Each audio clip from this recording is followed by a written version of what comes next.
10번 노트 시작합니다. 100도씨 물 100g에, 물 100g 기준이니까 문제 풀기 쉽겠네요.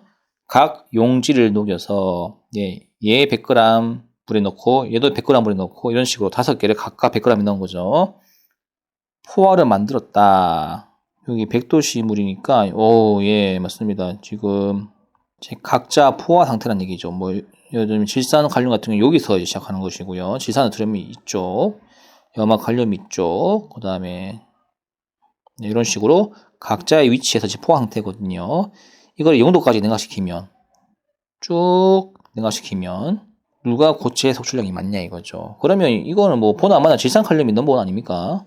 기울기가 매우 급하고 차이가 이만큼 나잖아요. 그죠? 네. 그래서 정답 2번 되겠습니다. 다음, 위 그래프에 대한 설명 옳은 것은 단 A에서는 물이 100g이고 용질의 양이 85g이라는 거.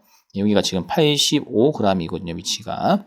자, 80도에서 염화칼륨 A는 불포화 상태이다. 염화칼륨 볼까요? 염화칼륨 여기 있네요. 자, 80도에서 염화칼륨 A. 지금 석출이 됐죠.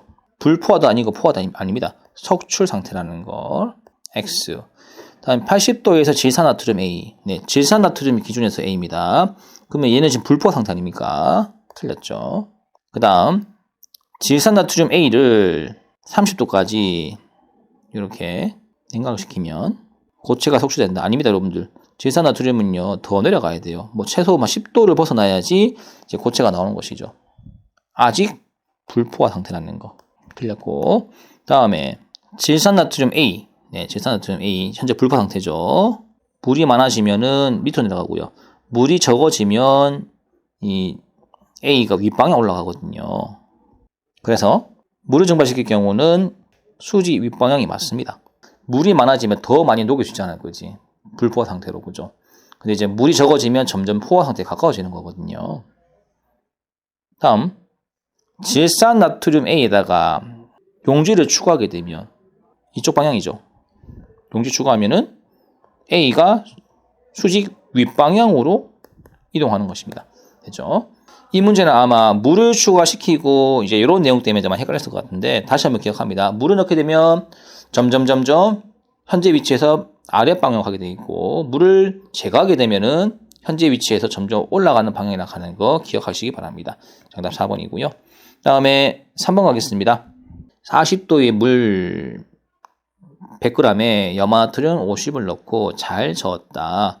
거름종이 걸렀더니만 염화나트륨 13.3이 걸러졌다. 40도에서 물에 대한 염화나트륨 용해도를 물어봅니다. 지금 물 100에 염화나트륨 50을 넣었잖아, 그지? 자, 이렇게 그래프를 그려보면요. 50. 그 다음에 요 속출된 양이 13.4. 그러면 요게 40도에서의 용해도인데 50 중에 13.4g을 뱉어내고 나머지를 이제 용해시키는 거죠. 그죠? 그러면 50 빼기 13.4가 얼마예요?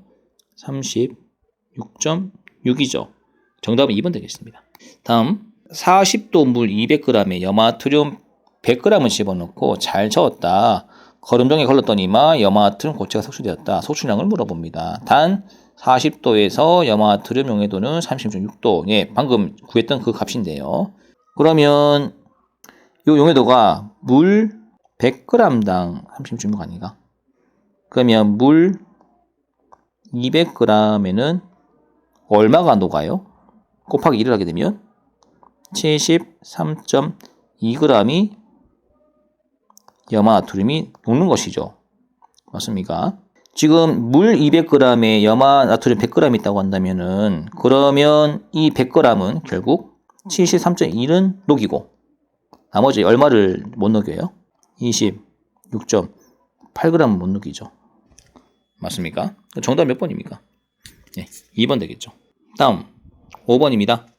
어떤 고체 물질이 용해도이다. 곡선이죠. 고르고 모든 고르는 것은 자, 용해도 A, B가 같냐고 했을 때 지금 용해도가 같은 거는 A, B가 아니고요. B하고 D가 같습니다. 같은 온도 소속사니까.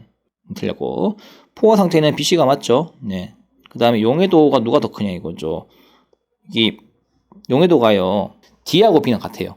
다만 C하고 D를 비교하게 되면은 C가 D보다 작죠. 네. 이렇게까지 할 수 있겠네요. A와 C의 공통점, C와 D의 공통점이라고 했을 때 A하고 C의 공통점은 없어요. 예, 완전 지금 위치가 벗어나지 않습니까? 그죠? 척출량의 공통점이 되려면 지금 보자. 없네. 없고. 그 다음에 C하고 D의 공통점 하나 있죠. 용질의 양. 네. 이 용질의 양이 지금 같은 값이 아니겠어요. 그죠? 네, 요 용질의 값 정답이 되겠네요. 2번, 5번 되겠습니다. 70도의 물 100g에 고체 150이 녹아있다. 이 용액을 포화 용액으로 만들 때 추가되는 용질량은 얼마인가? 그래프를 그려보시죠. 70도에서 물질 용해도가 200이라고 지금 나와 있잖아. 그지? 그럼 지금 갖고 있는 양이 얼만데? 150 아닌가? 자, 이거 파란색 표시해볼까? 이렇게 되겠죠. 그러면 이 용액을 포화 만들 때 지금 온도를 따로 변화시키는 건 없고요. 이 상태에서 포화시키는 방법은 이쪽 방법, 예, 용질을 추가하는 방식인데 얼마나 더하면 됩니까? 예, 150을 갖고 있었는데 200을 향해 가려면 2번 50g을 녹이면 되는 것이죠. 쉽죠? 그 다음 자 70도에서 물이 있는데 이 물 120g이 있습니다. 고체가 180이 있대요. 합치면 300이겠죠. 이 용액을 포화로 만들고 싶대요. 이때 추가된 용질량을 구해봅니다. 자, 물 120g이니까 조심하셔야 됩니다. 뭐든지 용해도는 물 100g 기준인 거 아시죠? 나중에 비례식 사와가지고 해야 될 것 같은데요. 자, 이렇게 한 다음에 아까 요 그래프 똑같은 겁니다, 여러분들. 70도 200 그 다음에 현재 물 120g이 180도가 있으니까 얘는 물 100g당 지금 용질이 200이라는 뜻이잖아요. 그지? 맞죠? 1대2 아닙니까? 만약에 물이 120g이라고 한다면요. 이때 포화가 되는 양이 얼마가 되냐? 240g이 돼야 돼요. 맞습니까? 근데 현재 얼마 갖고 있어요? 180 갖고 있죠. 맞나? 그러면 180에서 60을 더해주면 1대2 법칙 사라지지 않나? 그래서 정답은 이 값입니다. 60이에요. 다음 70도의 물 36g에 고체 24g이 녹아있다. 예, 마찬가지 아까 요 그래프 또 활용할 건데요. 한번 또 새로 그려볼까요? 자, 70도의 물 36g에 자 이거 몇 대 몇인지 보겠습니다. 물론 여기 아까처럼 물 100g, 용질 200g이 1대2가 돼야 이제 이게 포화 상태가 되는 거거든요. 지금 갖고 있는 양이 물이 36g 밖에 없잖아. 고체 24g 있잖아요. 맞나? 그러면 이제 물하고 36하고 용질이 1대2가 되려면 어떻게 돼야 됩니까? 용질의 양을 더 추가하면 되는 것이죠. 플러스 1대가 되려 이게 1되고 이게 이제 2가 되려면 결국은 이 값이 72가 되는 거거든요. 72. 자, 그러면 72 빼기 24는 48 되겠죠. 지금 8번 같은 경우는 정답이 없네요. 그래서 6번 만들겠습니다. 6번 48g. 됐죠? 이렇게 하시면 되겠습니다. 다음 7번입니다. 예, 또 이 그래프. 네, 계속 오래 먹네요. 농도가 60%, 미지수 250g. 이거 사실 여러분 농도를 안 배웠잖아, 그지? 이거를 바꿔주세요. 물 100g. 그다음에 고체가 150인 250g 있다고 하겠습니다. 네. 요 대신에 요 말로 바꿔주기. 수용액 250g. 이 용액을 포화로 만들고 싶대. 이때 제거해야 될 물의 양을 물어봅니다. 이번에 용질 추가가 아니고 물 제거거든요. 어쨌든 얘는 물 100g에 고체 200이 돼야 포화 상태가 되지 않겠습니까? 무조건 1대1을 유지하는 거야. 이 비례식을 벗어나지 마. 자, 1대2. 그러면 이제 주어진 거. 현재 갖고 있는 양이 100g이고 150이죠. 맞습니까? 근데 이제 용질을 추가할 수가 없어요. 150으로 그냥 먹고 살아야 되는 거야. 그러면 물을 25g 날리면 어떻게 됩니까? 이 값이 75가 되죠. 맞습니다. 75하고 150은 1대인 거 아시죠? 즉 2번이죠. 오, 이렇게 풀 수도 있구나. 예, 맞습니다, 여러분들. 뭐 어렵지 않죠. 자, 이 문제 풀겠습니다. 70도의 물 120g에 아까 그 내용이네. 자, 마찬가지 또 이 그래프 갑니다. 자, 물 100. 그 다음에 고체 200. 마찬가지 또 1대2. 1대2. 근데 지금 갖고 있는 게 120과 180인데 이번에도 물을 제거해야 되거든요. 더 이상 추가시켜줄 용질이 없단 말이야. 그럼 180에서 건들지 마. 물을 조작해야지. 어떻게든 1대2 만들어야지. 그래서 1대2가 되려면 물이 90이 되면 되는 거잖아. 그지? 90이 되려면 얼마를 빼야 돼요? 마이너스 30을 제거하시면 되겠죠. 정답 2번. 됐나? 다음 11번입니다.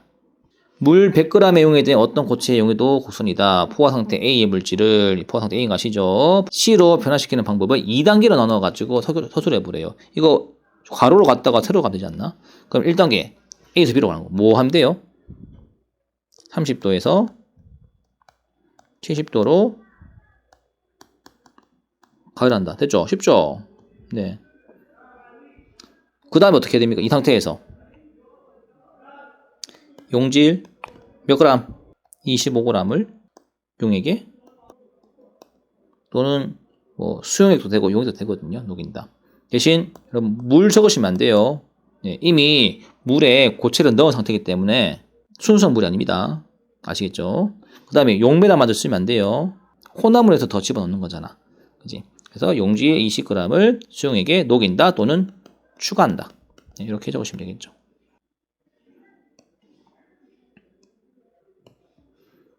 자, 용질 25g을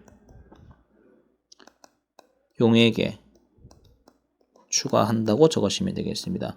여기서 감점 요인. 용액 대신에 용매 쓰시면 안 돼요. 이미 물에다가 지금 고체를 넣은 상태잖아. 그지? 그리고 물이라고 적으시면 안 돼요. 네, 이미 혼합물입니다. 끝. 청소년 관람이 불가피한 TV, 청불피 TV.